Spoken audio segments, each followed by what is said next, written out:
दोस्तों, वेलकम है आपका हमारे YouTube चैनल में। Pensioners, family pensioners as well as कर्मचारियों के लिए 5 बड़े अपडेट लेकर आया हूं मैं, जिनमें पहला बड़ा अपडेट होने वाला है 8वें पे कमीशन पर मिनिस्ट्री ऑफ फाइनेंस की तरफ से कुछ अपडेट्स आया है। साथ ही साथ दूसरा बड़ा अपडेट्स होगा आपकी ग्रेच्युटी 25 लाख की जो मैक्सिमम सीलिंग लिमिट्स है उस पर भी बड़ा अपडेट देने वाला हूं। साथ ही साथ तीसरा जो बड़ा अपडेट होगा वो आपको होगा आपके जो 50% डीए के बाद जो सारे बेनिफिट्स होंगे, चाहे वो एचआरए हो, टफ एजुकेशन टफ अलाउंसेस हो, या फिर children education allowances, hostel subsidy allowances, या जो अदर अलाउंसेस है उस पर क्या अपडेट आया वो भी मैं बताने वाला हूं। साथ ही साथ एक और आपके लिए खुशखबरी है, जुलाई 2024 से आपका डीए 53% होने वाला है या 54 तक भी पहुंच सकता है।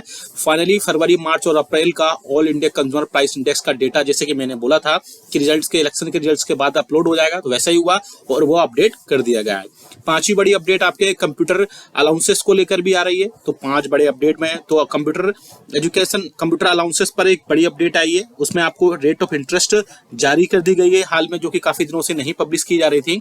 तो 5 बड़े अपडेट में इस वीडियो में आपको देने वाला हूं, इसलिए इस वीडियो को पूरा लास्ट तक देखिएगा। बहुत ही इंपॉर्टेंट ये वीडियो हो सकते हैं, थोड़ा सा वीडियो लॉन्ग हो सकता है, लेकिन आपको बहुत ही अच्छी जानकारी, अच्छी अपडेट्स, अच्छी इन्फॉर्मेशन आपको देखने को इस वीडियो में जरूर मिलेंगे।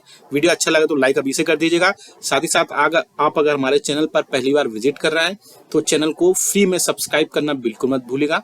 सब्सक्राइब के ब्लैक बटन को प्रेस करके साथ ही साथ आप हमारी वीडियोस की लेटेस्ट इन्फॉर्मेशन और लेटेस्ट अपडेट्स के लिए घंटे के निशान को प्रेस करना बिल्कुल मत भूलेगा, तभी आपके पास हमारी वीडियोस की लेटेस्ट अपडेट्स आ पाएंगी और आप हमारे वीडियोस को इसी तरीके से आगे भी कंटिन्यू वॉच कर पाएंगे। आपको जानकारी के लिए एक इन्फॉर्मेशन दे दें, आप हमारे चैनल पर पेंशनर्स, कर्मचारियों और फैमिली पेंशनर्स के वेलफेयर से रिलेटेड नोटिफिकेशंस, सर्कुलर्स, अपडेशन और जो इन्फॉर्मेशन होती है वो समझाई जाती हैं, बताई जाती हैं। साथ ही साथ अगर किसी पेंशनर्स कोई उनके पेंशनरिंग बेनिफिट को लेकर के कोई उनको डाउट्स है या कोई उनको प्रॉब्लम आ रही है तो उनका कमेंट नेक्स्ट वीडियो में लेकर के उनके सारे डाउट्स जो भी होते हैं वो सॉल्व किए जाते हैं। चलिए पहली बड़ी खबर की तरफ लेकर चलते सीधा आपको, जो कि आ रही है 8वें वेतन आयोग के गठन को लेकर के। जैसा कि आप सभी को पता है कि अब सभी जो है डिपार्टमेंट्स अलोकेशन हो गया है गवर्नमेंट्स में। अब इसके बाद में बहुत सारे जो यूनियंस और फेडरेशन है, अब वो सरकार से जो है 8वें वेतन आयोग का गठन करने के लिए सरकार से बोल रहे हैं। जैसे कि बहुत सारे जो यूनियंस और फेडरेशन पहले भी बोले थे कि सरकार जल्द से जल्द 8वें वेतन आयोग का गठन करे, क्योंकि 2016 में जब 7वें वेतन आयोग का गठन किया गया था तो 1 से 2 साल पहले उसका रिकमेंडेशंस लिए गए थे और उसके बाद ही उसमें सारे रिकमेंडेशंस को पास करने के बाद में उसमें 7 CPC यानी कि 7वें वेतन आयोग का गठन किया गया था। अब इसी बीच 8वें वेतन आयोग को लेकर भी यूनियंस और फेडरेशन लगातार सरकार से अब इसमें बातचीत करेंगे और मिनिस्ट्री ऑफ फाइनेंस के ऊपर ये सारी चीजें होंगी कि 8वें वेतन आयोग का गठन किस प्रकार से करना है। आगे आने वाले दिनों में 8वें वेतन आयोग पर कुछ न कुछ जानकारी आपको देखने को जल्द मिल सकती है, क्योंकि मोस्ट प्रोबेबली चांसेस कि 2024 के एंड तक इसमें कोई ना कोई इन्फॉर्मेशन जरूर निकल कर आएगी, क्योंकि एक कमेटी गठित हो सकती है।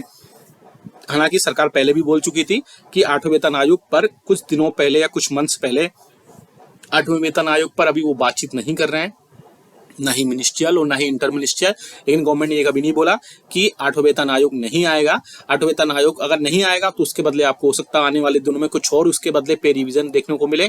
बहुत सारे लोग बैकवर्ड फॉर्मूला और अदर चीजों पर भी बोल रहे थे, लेकिन अभी इन सब चीजों पर बात करना बहुत जल्दबाजी होगी। अभी कुछ दिनों बाद क्लियर होगा कि मिनिस्ट्री ऑफ फाइनेंस 8वें वेतन आयोग पर क्या अपडेट निकल आता है।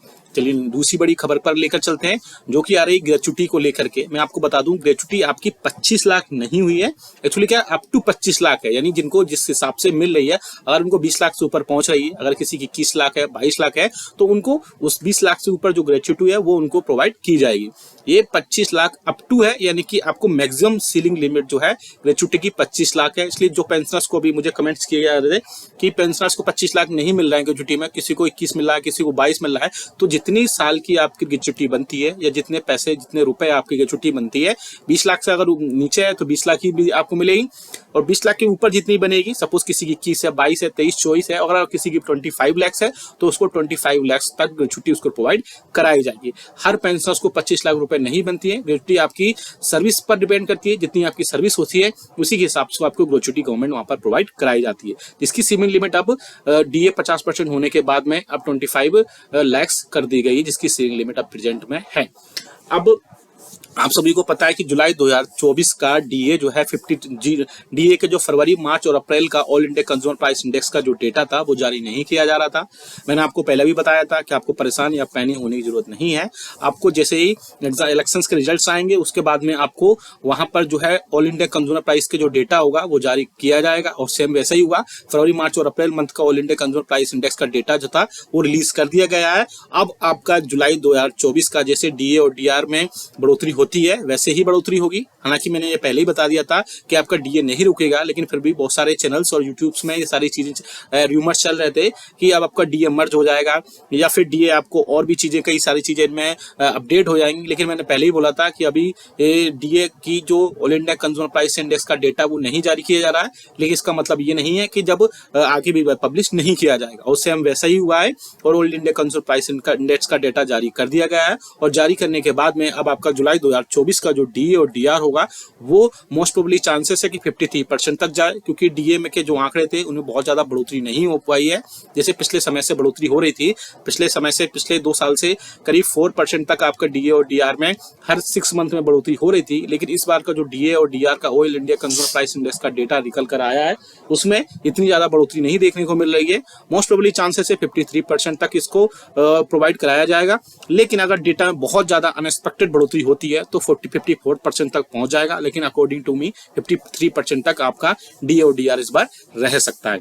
अब बात करते हैं कि 50% जब अब डीए और डीआर जब अनाउंस हो चुका है, 50% के पार जब डीए जा चुका है, तो अब जो है बहुत सारे जो अदर बेनिफिट्स थे, बहुत सारे मिनिस्ट्रीज और डिपार्टमेंट्स में हाउस रेंट अलाउंसेस था, टफ एजुकेशन अलाउंसेस थे, चिल्ड्रन सब्सिडी अलाउंसेस थे, हॉस्टल सब्सिडी अलाउंसेस थे। बहुत सारी जगह पर ये प्रोवाइड अभी नहीं कराए जा रहे थे। लेकिन अब जब all India consumer price index का जब डेटा जारी कर दिया गया है, तो जो भी पेंशनर्स और कर्मचारियों के जो उनके बेनिफिट्स थे, चाहे वो एचआरए हो, चाहे टफ एजुकेशन अलाउंसेस हो, हॉस्टल सब्सिडी अलाउंसेस हो, चिल्ड्रन एजुकेशन अलाउंसेस हो, ये सभी अब प्रोवाइड करा दिए जाएंगे।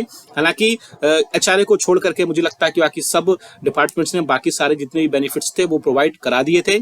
एचआरए भी अब धीरे धीरे आपको बढ़ के मिलने लगेगा, और बाकी जो भी जितने भी अपडेट्स होंगे 50% के बाद में जितने भी पेंशनरी या कर्मचारियों के बेनिफिट्स होंगे वो सारे आपको जल्द से जल्द देखने को मिलेंगे। मोस्ट प्रोबेबली चांसेस है कि इस मंथ के एंडिंग तक आपको जितने भी बढ़े हुए 50% के बाद में जो भी अलाउंसेस आपके चेंजेस हुए हैं उन सब में आपको जल्द से जल्द बढ़ी हुई रेट्स पर आपकी सारे अपडेट्स मिलेंगे, चाहे एचआरए हो, क्योंकि एचआरए जो है वो सिटीज के हिसाब से एक्स, वाई और जेड सिटीज के हिसाब से 1%, 3%, सॉरी 2% और 1%, यानी कि 8, 16 और 24 के बाद में अब 9, 18, 27 के बाद में अब 10, 20 और 30% एचआरए बढ़ जाएगा, जिससे कर्मचारियों को काफी ज्यादा बेनिफिट इसमें मिलेगा। आप हमें कमेंट करके जरूर बताएगा कि आपके हिसाब से 8वें वेतन आयोग पर क्या आपकी राय है। साथ ही साथ आपको अगर 50% डीए के बाद में कितने, आपको क्या लगता है कि जुलाई 2024 में कितने प्रतिशत तक डीए और डीआर बढ़ेगा, आप हमें कमेंट करके वही बताएगा।